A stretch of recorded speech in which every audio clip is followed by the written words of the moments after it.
Hello friends, कैसे हैं आप सब। I hope you all are very well. मेरे प्यारे साथियों, आप सभी का बहुत बहुत स्वागत है। ये वीडियो में 120 आपको मैं एक्ट प्रोवाइड करने वाला हूं और ये कोई मामूली एक्ट नहीं है। पिछले 10 साल के क्वेश्चन पेपर को मैंने फाइनलाइज किया है और आपके सोशल वर्क के फील्ड में ये सबसे बार रिपीट किए गए हैं। मैच करने के लिए देता है, डायरेक्टली पूछा जाता है और इस तरीके से आपके लिए एक्स्ट्रा इंपॉर्टेंट हो जाता है। याद रखिएगा, अल्ट्रा इंपॉर्टेंट हो जाता है। इसको हल्के में ना लें। और ये मैं ऑलरेडी पढ़ा चुका हूं 2-3 पार्ट में, आपने देखा भी होगा, यूट्यूब पे ही अवेलेबल है। लेकिन वो मैंने लिख के पढ़ाया था।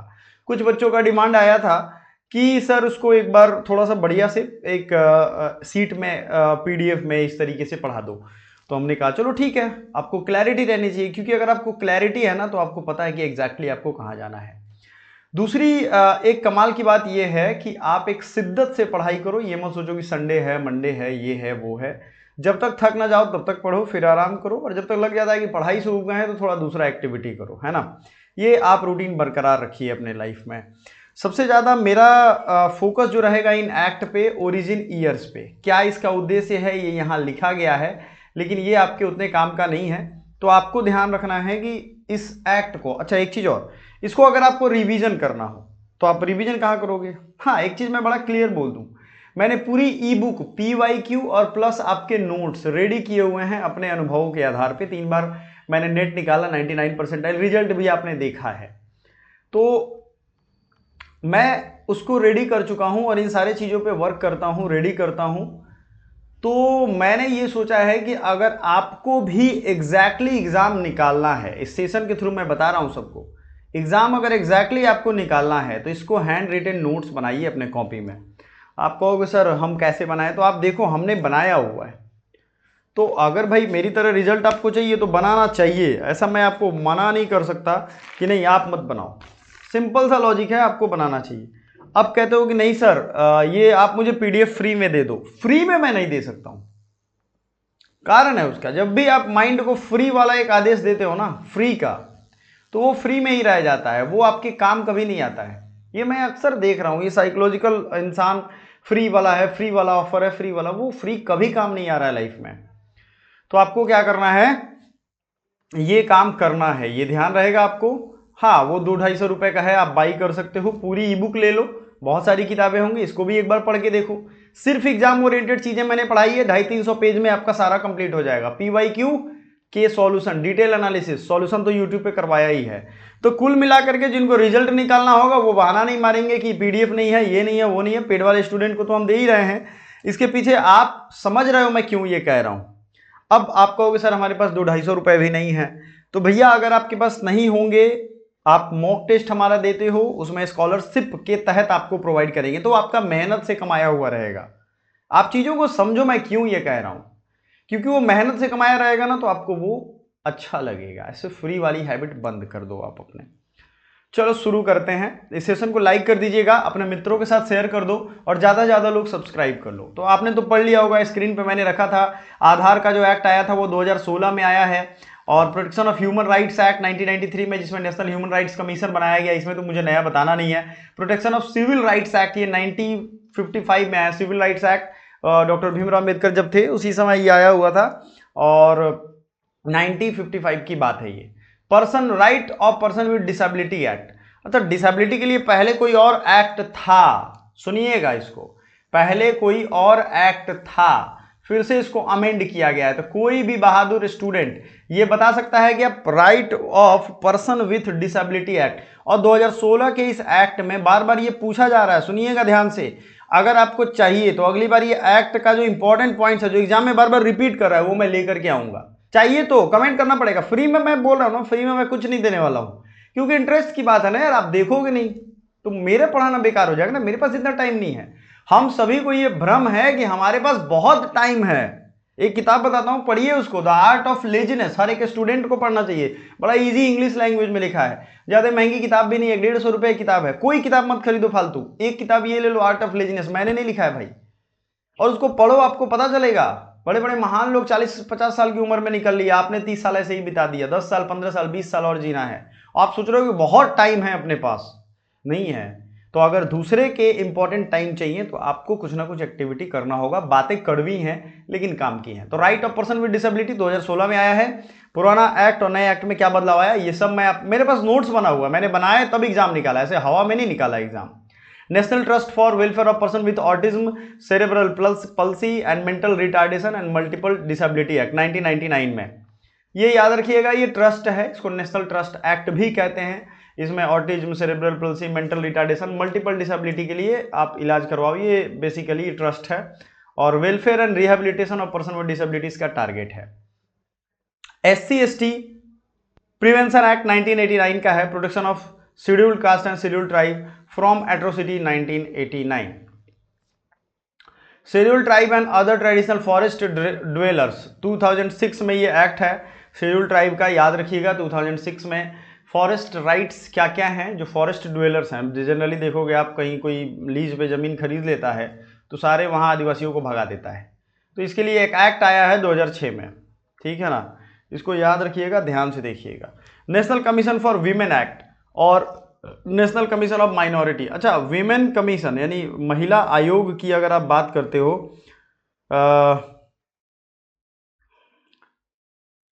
तो महिला आयोग की स्थापना कब हुई थी, बताइए जरा। महिला आयोग की स्थापना में बात कर रहा हूं। तो नेशनल वुमेन कमीशन एक्ट 1990 में राष्ट्रीय महिला आयोग की स्थापना। तो क्या ये कॉन्स्टिट्यूशनल स्टेटस मिल गया तो इसी ईयर बना या आगे पीछे बना, बताइएगा। National commission of minority 1992। अच्छा, हो सकता है कि इसमें कुछ गड़बड़ियां भी हो सकता है, फॉर योर टेस्टिंग नॉलेज, तो आपको जरूर बताना है। नेशनल कमीशन ऑफ माइनॉरिटी, बहुत लोग का ये बड़ा सवाल है कि सर इसको हम याद कैसे करें। मैं आपको एक मास्टर ट्रिक देता हूं जिससे कठिन से कठिन चीज, बहुत टफ चीजें भी आप याद कर लोगे। वो ये है कि आप इस चीज को रात में सोने से पहले मोबाइल देख करके किसी हीरो हीरोइन की फोटो, अपने बॉयफ्रेंड गर्लफ्रेंड का फोटो देख करके तो सो ही, लेकिन उसके बाद और आपके ठीक आंख लगने से पहले इस पूरे एक्ट को एक जगह नोट करो कॉपी में, और एक 2-3 पेज होगा, ये पढ़ के सो जाओ, याद नहीं करना है, पढ़ के सो जाओ, बगल में ही कॉपी रख के। आप में से बहुत सारे लोग बैचलर ही सोते होंगे, मैक्सिमम लोग। सुबह जैसे ही आपकी पहली आंख खुले तो इसको उठा के तुरंत रिवीजन कर लो। वो चीज जीवन में नहीं भूलोगे आप। जो कठिन लग रहा है ना, टफ, ये करके देखिए, फिर मैं बोलूँ ये हवाबाजी नहीं है, ये मैंने करके खुद अप्लाई किया हुआ है, तब मैं आपको कह रहा हूँ। और ये मुझे मेरे हाई स्कूल टाइम में एक टीचर ने, शिक्षिका थी वो अनीता मैम, उन्होंने बताया था। तो नेशनल कमीशन ऑफ माइनॉरिटी 1992 की बात है। National commission of backward classes 2018 provides constitutional status to national commission of backward. अब ये आया है बाद में, इसमें बैकवर्ड के जो अब बने हैं उनके कमीशन के हेड ये भी है। सफाई कर्मचारी का एक्ट है 1993 में, और इनके अभी हेड भी हैं। सबके हेड हमने पिछले वीडियो में आई थिंक डिस्कस किए थे, आपने देखे होंगे, नहीं देखा होगा तो वो वीडियो देख लीजिए। एक और चीज, जितने भी वीडियो मैंने बताया है, बनाए हुए हैं, वो सब एग्जाम ओरिएंटेड वीडियो है। Unorganised workers social security act 2008 में है ये। अनऑर्गेनाइज्ड वर्कर्स का सोशल सिक्योरिटी के बारे में थोड़ा समझिएगा क्या मामला है। असंगठित क्षेत्र में जो काम करते हैं वर्कर्स, उनके बारे में ये बात हो रही है, ठीक है। Bonded labour system abolition act, bonded labour act 1976 में एबोलिशेस बॉन्डेड लेबर इन इंडिया, बंधुआ मजदूरी को समाप्त करता है ये। बॉन्डेड लेबर यानी कि आपको हम बता दें कि मजदूरी कोई जबरदस्ती किसी से नहीं करवा सकता है। मनरेगा एक्ट है 2005 में, कब है भाई, 100 डेज आपको employment to rural household, ये मनरेगा के द्वारा हो रहा है, ठीक है। अगला है इंडस्ट्रियल डिस्प्यूट एक्ट। अच्छा, ये मनरेगा एक्ट का पहले नाम नरेगा था, बाद में महात्मा गांधी जोड़ा गया है ना।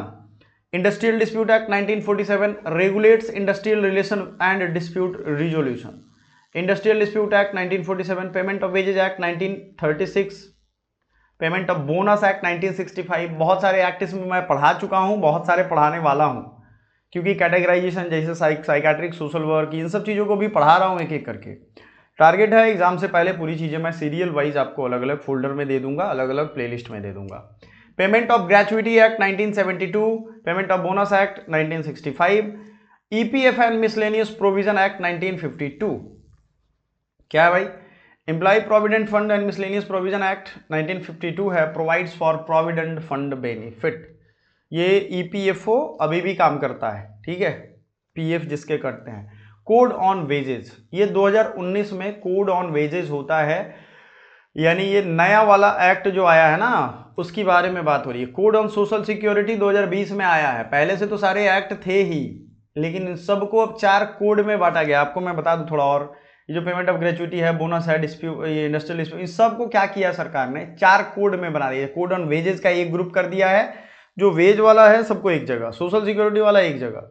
बीड़ी एंड सिगार एम्प्लॉयमेंट एक्ट 1966 है। ये एक बहुत बड़ा एम्प्लॉयमेंट अपॉर्चुनिटी था, घर घर ये काम होता था, तो इसलिए सरकार ने 1966 में एक एक्ट है। पटना में मैं जाता हूँ तो गलियों में कई जगह लोग बनाते हैं बीड़ी है।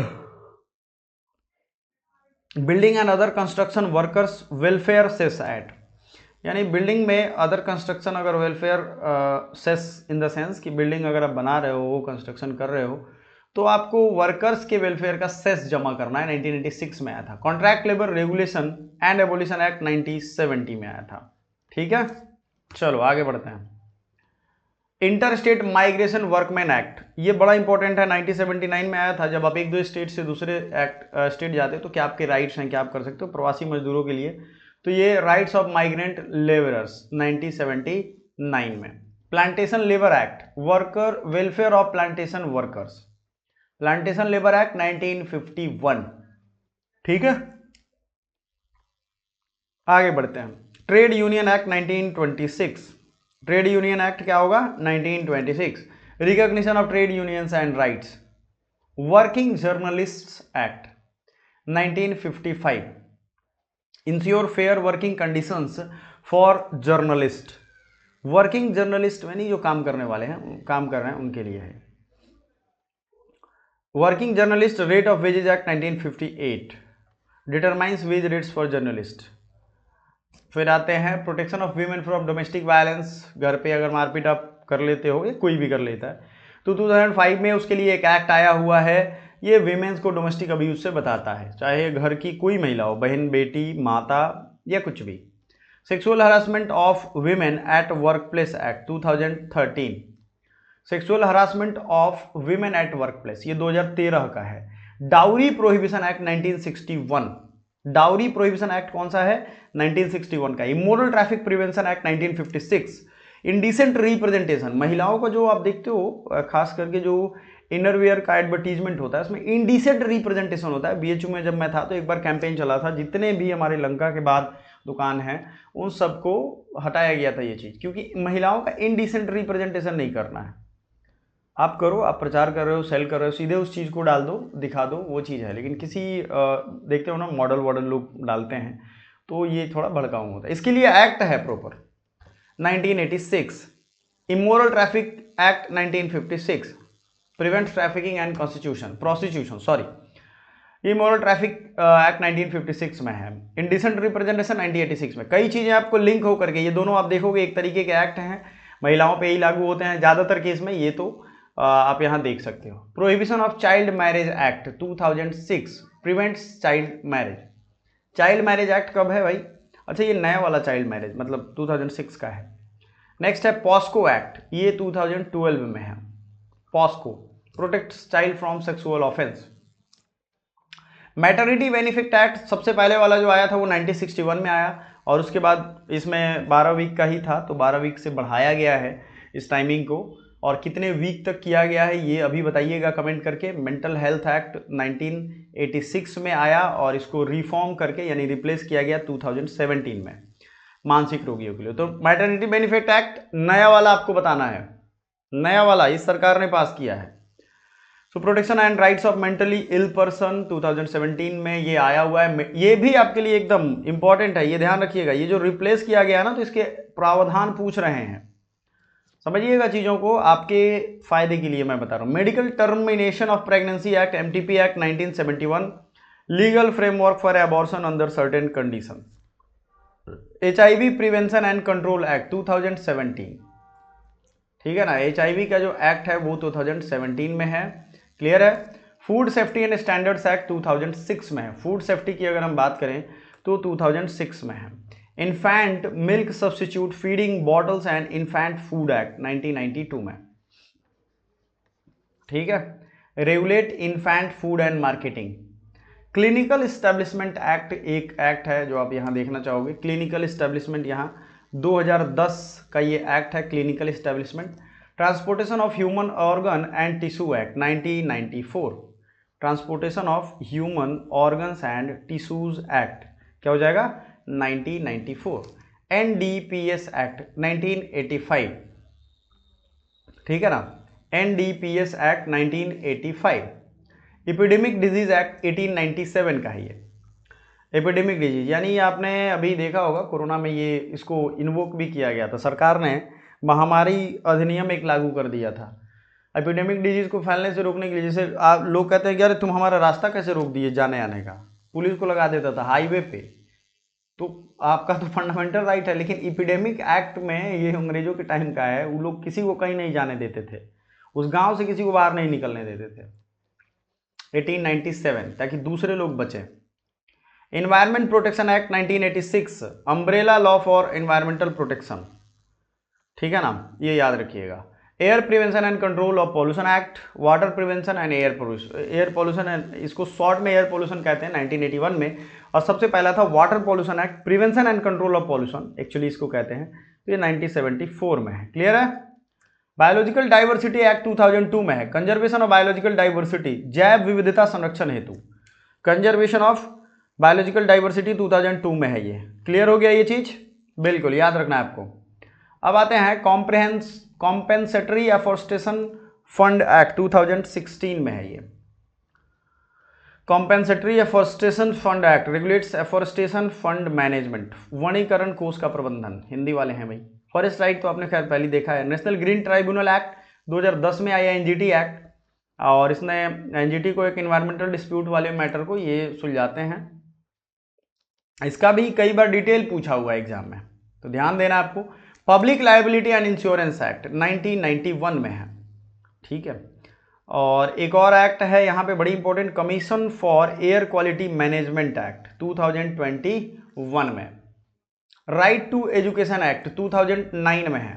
Right to education act, right to education act क्या होता है भाई, हर व्यक्ति को शिक्षा का अधिकार है, free and compulsory education 6 to 14 years, 2009 में ये है। यूजीसी एक्ट 1956 में है। यूजीसी का जो एक्ट है वो कहाँ कितना है, कौन सा है, 1956 का। Rehabilitation council of India act, rehabilitate करने वाला एक्ट है 1992 में, समझ में आ गया। सेंसस एक्ट 1948 में। Slum areas improvement and clearance act 1956 में है। स्लम एरिया को जो इम्प्रूव करेंगे और क्लियरेंस प्रोवाइड करेंगे वो 1956 में यहाँ पे है। अब आते हैं Indian penal code 1860 defines criminal offenses and punishment. Indian penal code का क्या हो जाएगा 1860 में, ये आप क्रिमिनल ऑफेंस कौन कौन से हैं, उनके पनिशमेंट क्या है। जैसे आप चोरी करोगे 6 महीने की सज़ा, फ्रॉड करोगे 3 साल की, ये सब सज़ा वहाँ लिखा हुआ है। इंडियन एविडेंस एक्ट, एविडेंस कैसे प्रस्तुत करना है, कहाँ से लाना है, क्या उसका वैल्यूएशन है, क्या इंपॉर्टेंस है, वो 1872 है। इंडियन कॉन्ट्रैक्ट एक्ट 1872 है। पैटेंट एक्ट, यानी आप जो पैटेंट करवाते हो, कोई चीज़ आपने नया बना लिया तो उसको पैटेंट करवाना पड़ता है, 1970 का है। ट्रेडमार्क्स एक्ट 1999 में है, ट्रेडमार्क्स जो करवाते हैं उसको, ठीक है। कंपटीशन एक्ट 2002 में है, कंपटीशन के लिए ये बनाया गया, कंपटीशन कमीशन ऑफ इंडिया, इन सब चीज़ों का पहले से जानते हो। कंज्यूमर प्रोटेक्शन एक्ट 1986 2019 में है, protect consumer rights. And FEMA foreign exchange management act 1999 में है, विदेशी मुद्रा प्रबंधन हेतु, ठीक है, कूल। सरफाइसी एक्ट की अगर हम बात करें तो ये 2002 में है। सरफाइसी एक्ट बैंकिंग से रिलेटेड है, बहुत इंपॉर्टेंट है, याद रखिएगा। पीएफआरडीए ये नया जो चेंज हुआ है, पहले भी था 2013 से, ये पेंशन फंड्स को रेगुलेट करता है। अनलॉफुल एक्टिविटी प्रिवेंशन एक्ट 1967 में है, unlawful prevention activities prevention act 1967। Anti hijacking act ये 2016 में है, anti hijacking act. Arms act 1959। Weapons of mass destruction और केमिकल वेपन एक्ट, तो मास डिस्ट्रक्शन 2005 में, केमिकल वेपन 2000 में ये आ चुका है। क्लियर है। एंटी अपर्थीड यानी जो भेदभाव के खिलाफ एक्ट आया है वो 1981 में आया है। ये यूएन एंटी अपर्थीड कन्वेंशन का है, रंग भेद नीति 1981 में। तो कुल मिलाकर के हमने एक साथ में सारा कुछ आपको दिखा दिया है। जो समझदार बच्चे होंगे उन्होंने देख करके नोट कर लिया होगा, कुछ लोगों ने स्क्रीनशॉट ले लिया होगा। कोई फर्क नहीं पड़ता, आपको पढ़ना था, याद करना था, ये आपका टारगेट था, आप कैसे भी करो। Thank you so much, bye for now.